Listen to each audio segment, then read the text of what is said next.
கடந்த 2024ஆம் ஆண்டில் நாட்டின் இயற்கை ரப்பர் உற்பத்தி 3,86,512 டன்னாக இருந்தது என்று தோட்ட மூலப்பொருள் தொழில்துறை துணை அமைச்சர் சன் ஃபுங் ஹின் தெரிவித்தார். இதில் உலர்ந்த ரப்பர் உற்பத்தி 3,67,238 டன்னாக இருந்தது. அதே சமயம் ரப்பர் பால் உற்பத்தி 19,274 டன்னாக பதிவானது. மக்களவையில் குபாங் பாசு பரிகாத்தான் நேஷனல் நாடாளுமன்ற உறுப்பினர் அப்துல் ரஹ்மான் கு இஸ்மாயில் எழுப்பிய துணை கேள்விக்கு அவர் பதிலளித்தார். இனிவரும் காலங்களில் ஒவ்வொரு ஆண்டும் ரப்பர் பால் உற்பத்தியை அதிகரிக்க இலக்கு நிர்ணயிக்கப்பட்டிருக்கிறதா என்று அவர் கேட்டார்.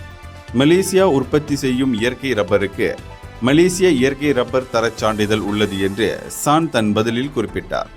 இந்த ஆண்டு டிசம்பர் 30ஆம் தேதிக்குள் தீபகற்ப மலேசியாவில் உள்ள 1,15,000 ரப்பர் சிறு தோட்டக்காரர்களும் 100க்கும் மேற்பட்ட தோட்டங்களும் இந்த தரச் சான்றிதழ் விதிமுறை சோதனையை மேற்கொள்ள வேண்டும் என்று மலேசிய ரப்பர் வாரியம் இலக்கு கொண்டிருக்கிறது என்று அவர் மேலும் சொன்னார்.